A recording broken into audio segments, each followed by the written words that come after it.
Today we're delving into a subject that, unfortunately, is quite prevalent in the daily lives of many: manipulation. This form of negative social influence reveals how individuals or organizations use subtle tactics to gain control and advantage over others.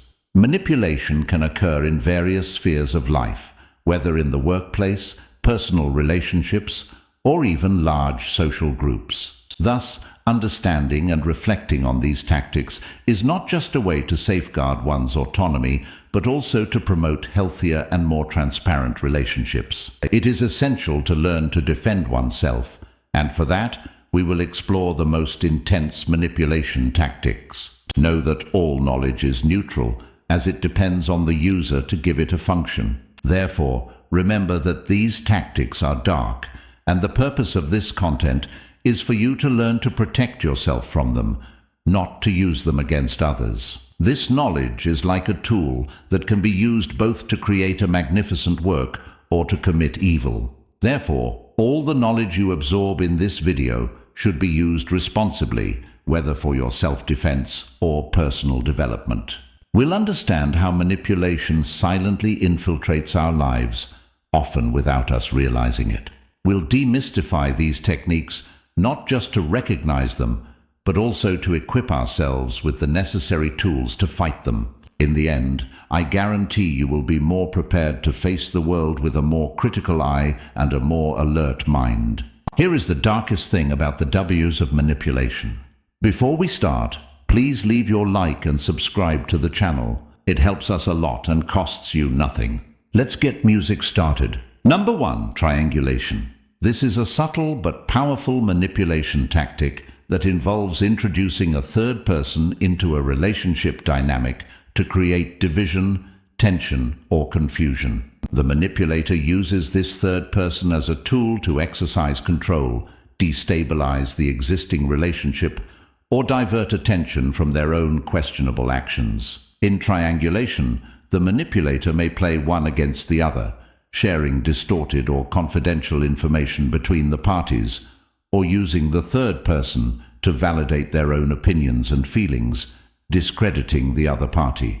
This can lead the victims to doubt their own perceptions and feelings, isolating them and making them more dependent on the manipulator. For example, in a family context, a parent might speak ill of one child to another, creating an alliance with the second and leaving the first isolated and insecure. In the workplace, a boss might share negative information about one employee with another, generating rivalry and distrust between them. Triangulation is particularly destructive because it corrupts trust and direct communication between the parties involved, allowing the manipulator to maintain control and avoid responsibility for conflicts or misunderstandings. Victims of this tactic often find themselves in a cycle of misunderstandings and conflicts without fully understanding the origin or the role of the manipulator in these problems. Countering triangulation requires recognizing the tactic,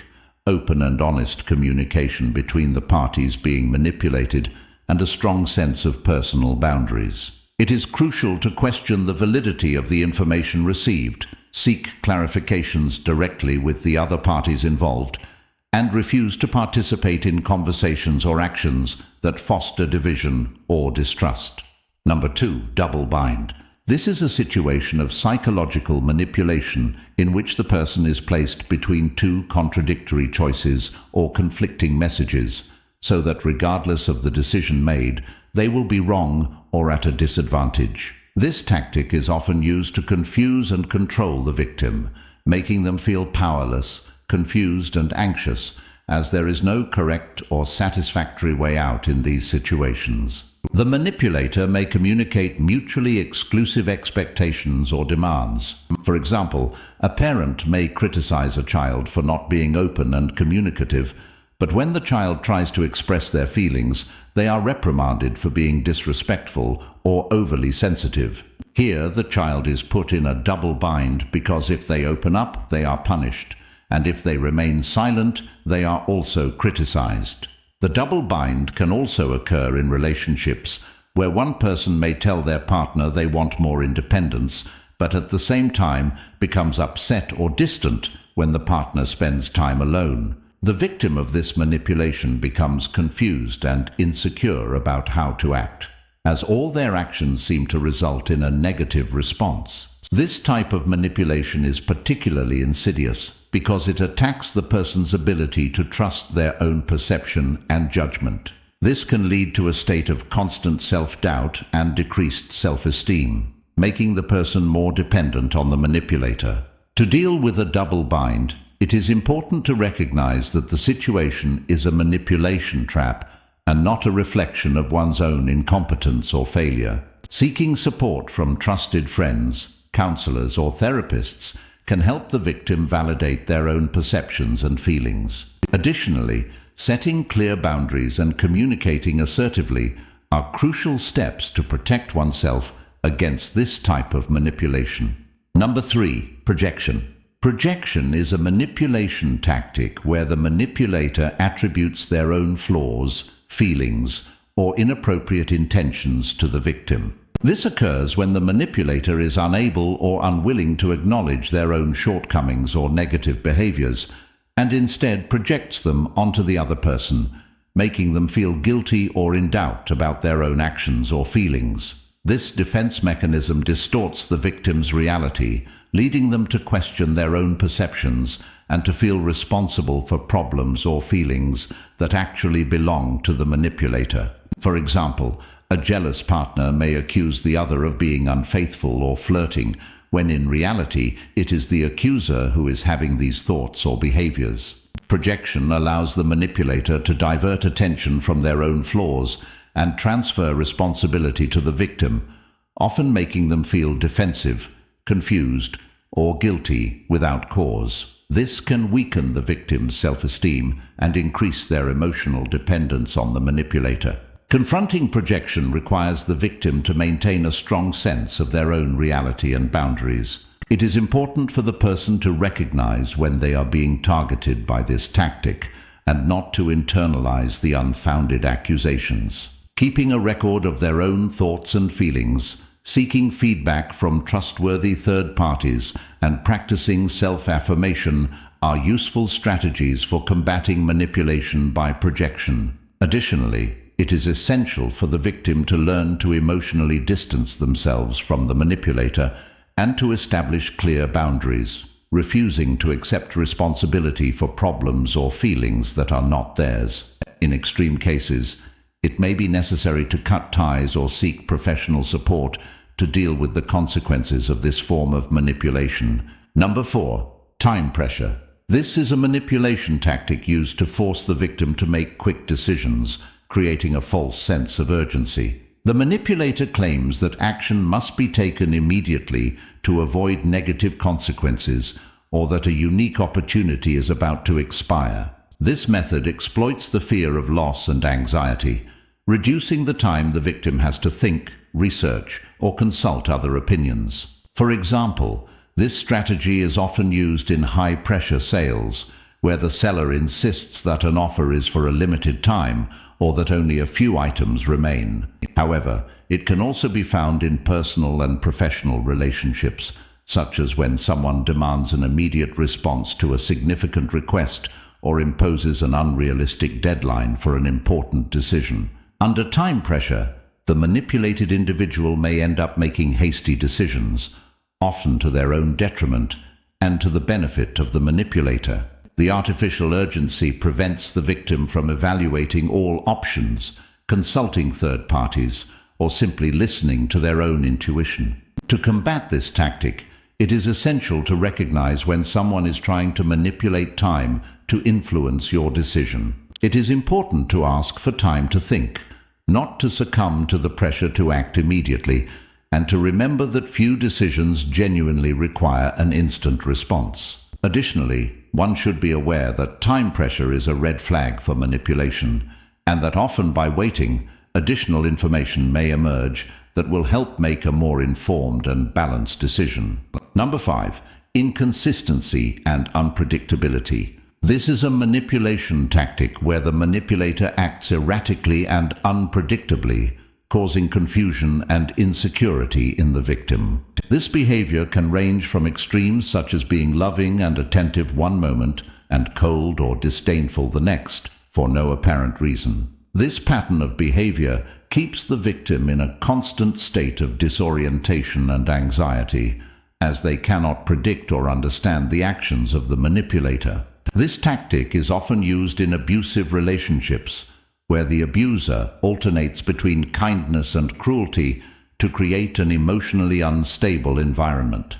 The victim, trying to understand the manipulator's behavior and yearning for approval or love, may find themselves trapped in a cycle of trying to please the manipulator, never achieving stability or satisfaction. Unpredictability is effective because it capitalizes on the human desire for consistency and stability. When a person's actions do not follow a logical or predictable pattern, it becomes difficult for others to adapt or respond appropriately, which can lead to a state of emotional and psychological dependence on the manipulator, who appears to be the only source of solution or relief.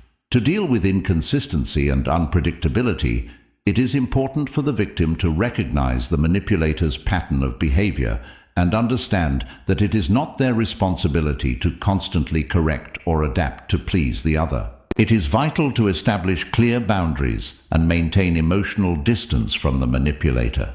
Additionally, seeking support from friends, family, or professionals can provide the perspective and support needed to deal with this form of manipulation and rebuild self-esteem and independence. Number 6. Emotional blackmail. Here, the manipulator exploits another person's emotions to get what they want. This usually involves creating a sense of obligation, fear, guilt, or shame in the target, leading them to act against their own interests or values to satisfy the manipulator's demands. At the core of emotional blackmail is the abuse of the emotional bond between the parties. The manipulator may suggest directly or indirectly that their well-being, happiness, or love depends on the victim's action, creating a situation where the victim feels responsible for the emotional state of the manipulator. Common examples of emotional blackmail include phrases like, "If you really loved me, you would do this," or "I can't believe you would let me do this alone." These statements not only impose a false sense of duty, but also instill fear of loss or guilt for not meeting expectations. To deal with emotional blackmail, it is important to recognize when it is happening, establish and maintain clear boundaries, and communicate assertively. This involves expressing your own needs and feelings without allowing fear, guilt, or obligation to dictate your actions. Reinforcing self-esteem and seeking external support, whether from friends, family, or professionals, can also be crucial to withstand the pressure and maintain your own agency. Number 7. Gaslighting. In gaslighting, the manipulator may vehemently deny that certain events occurred or distort facts to contradict the victim's memory. They may also devalue the victim's feelings, labeling their reactions as crazy or irrational, or use privileged information to discredit them. This leads the victim to constant self-assessment and the search for external validation. This form of manipulation can occur in personal relationships, in the workplace, or in broader contexts like politics or the media. The impact of gaslighting is profound, leading to anxiety, depression, and a loss of trust in one's own perceptions and memories. Countering gaslighting involves strengthening trust in oneself and one's own perceptions. This may include keeping a record of events or conversations, seeking external perspectives to validate reality, and establishing firm boundaries with the manipulator. In serious cases, it may be necessary to remove oneself from the toxic situation. Recognizing and naming the experience is also crucial, as it empowers the victim and diminishes the manipulator's control. Number 8. False social approval. This is a manipulation technique where the manipulator pretends or exaggerates the level of support, agreement, or approval from other people to influence the victim. In this context, the manipulator may fabricate stories, distort facts, or create an illusion of consensus to convince the victim that a certain opinion, behavior, or product is more popular or acceptable than it actually is. This tactic exploits the human tendency to conform to group norms and seek social approval. People tend to modify their opinions, attitudes, or behaviors to align with what they perceive to be the group consensus, especially in situations of uncertainty or when there is evident social pressure. By simulating broad acceptance or support, the manipulator can induce the victim to think that by following a certain line of action, they are joining the majority and therefore making the correct or popular choice. For example, in advertising, this can be seen in the use of testimonials from satisfied customers that are not genuine, or in claiming that a product is the best-selling without concrete evidence. In personal relationships, a manipulator may falsely claim that everyone thinks or says something to pressure the victim to agree or conform.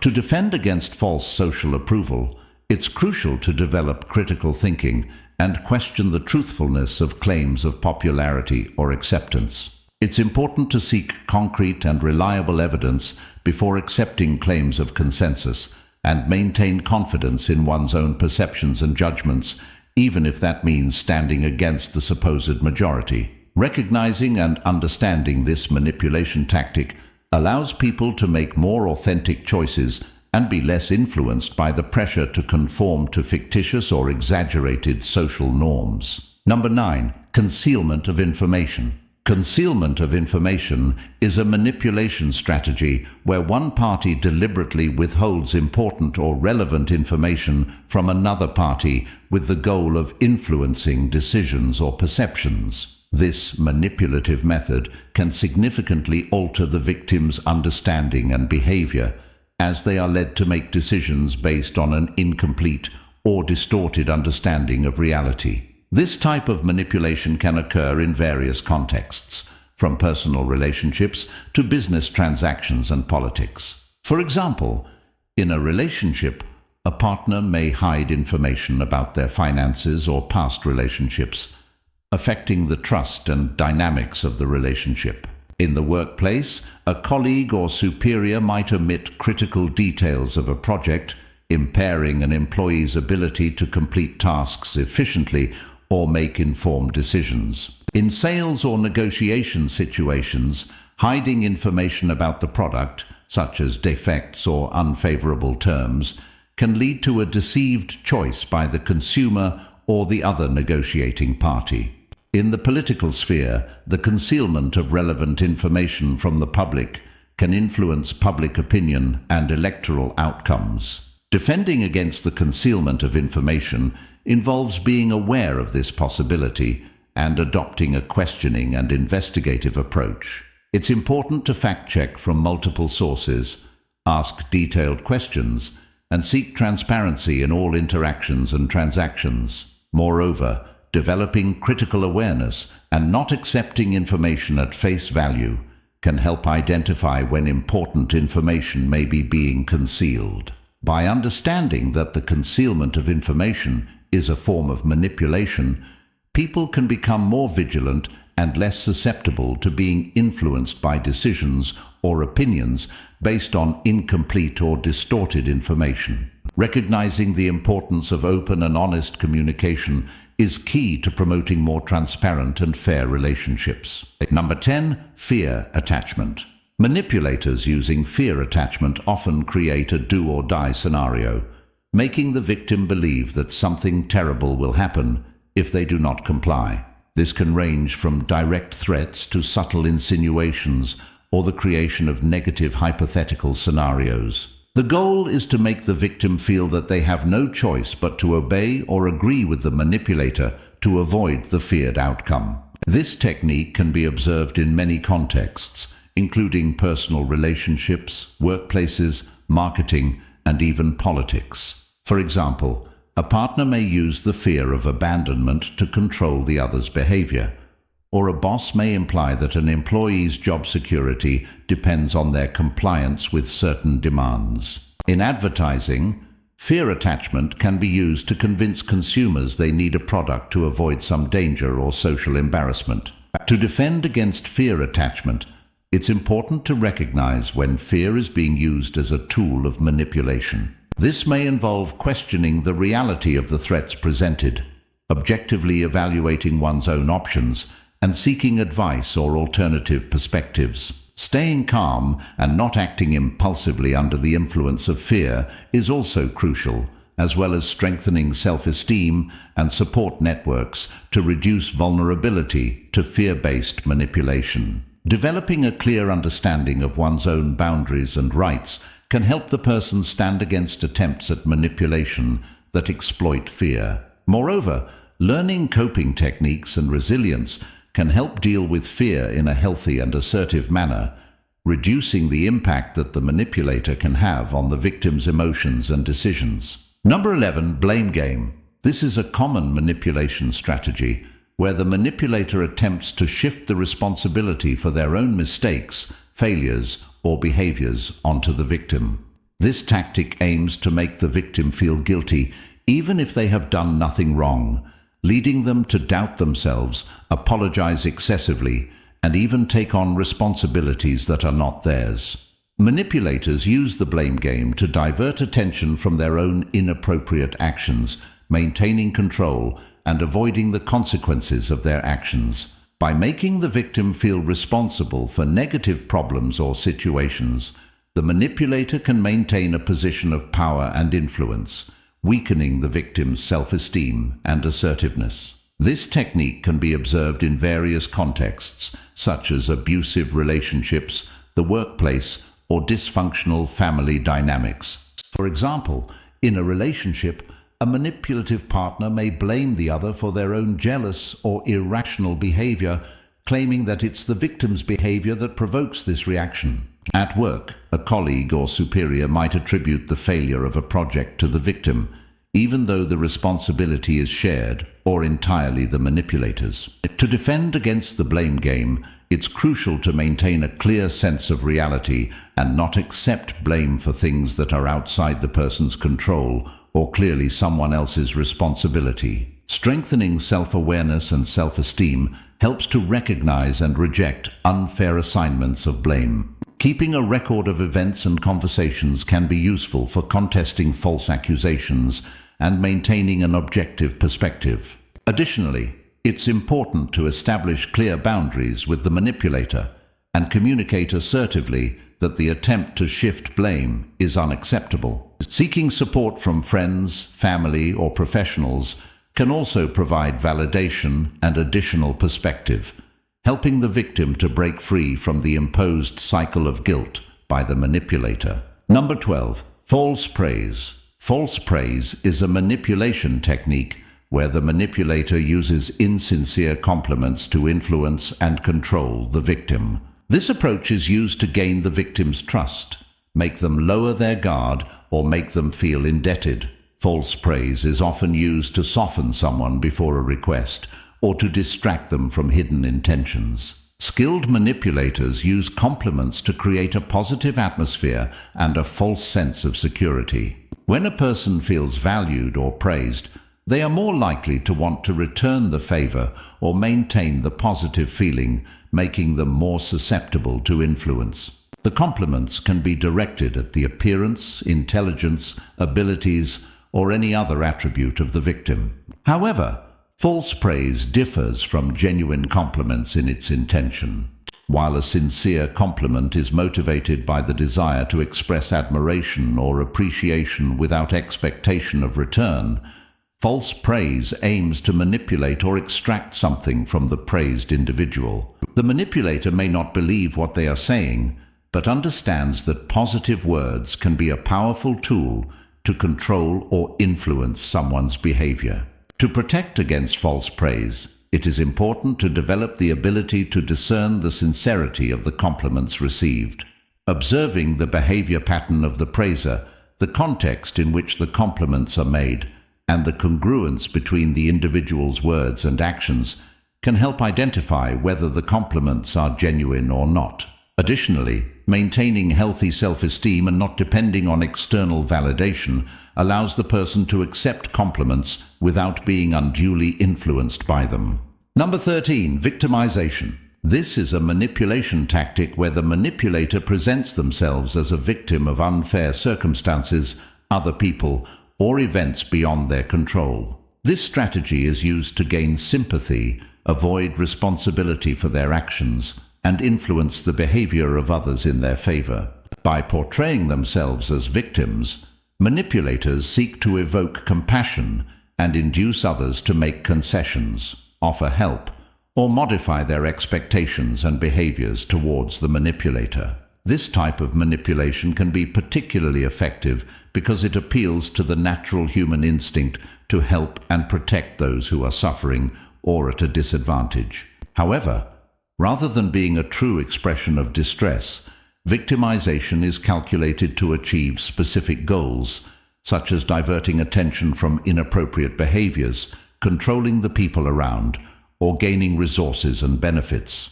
Moreover, victimization can be used to invert the roles of culprit and victim, especially after the manipulator has made a mistake or harmed someone. By portraying themselves as the real victim, the manipulator attempts to avoid the consequences of their actions and may even get the real victim to feel guilty and apologize. To protect against manipulation by victimization, it is important to maintain a balance between empathy and objectivity. Recognizing when someone is going through a genuinely difficult time is important, but it is also crucial to critically assess the situation, especially if patterns of victimization begin to emerge. It is helpful to establish clear boundaries and maintain a balanced perspective on the responsibilities and actions of each individual involved.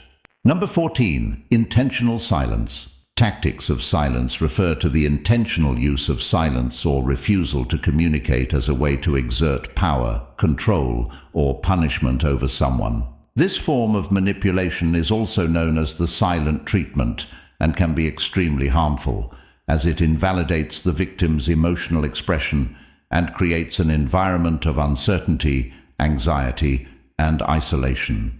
In this tactic, the manipulator refuses to respond to communication attempts, ignoring messages, calls, or direct attempts at dialogue. This can leave the victim feeling rejected, insecure, and desperate for resolution or explanation. The goal of the manipulator is to make the victim question their own behavior, feelings, and worth, leading them to assume the blame for the silence and often make concessions or apologies even when they are not at fault. Silence can be used as a powerful weapon because it capitalizes on the human need for communication and validation. Without feedback or communication, the person at the receiving end may feel devalued and invisible, which can significantly deteriorate their self-esteem and emotional well-being.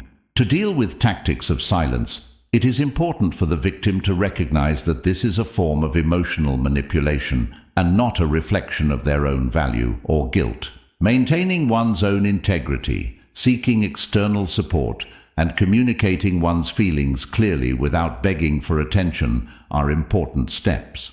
Additionally, establishing clear boundaries and, if necessary, re-evaluating the value and viability of the relationship with the manipulator are essential to protect one's own emotional well-being. Remember that practicing the virtue of justice is a very important Stoic lesson. This includes treating others fairly and equitably, but also ensuring that we are not allowing others to abuse our kindness or empathy. Finally, Stoicism teaches us to seek wisdom and truth, which means seeking a deep understanding of situations and people's motivations, avoiding hasty judgments based on emotions. If you watched up to this point, please leave a comment writing "Armored Wisdom" so we will know that you followed the video up to here. Also, I would like to hear your opinion. In your view, what could be tactic number 15? I await your response. See you soon.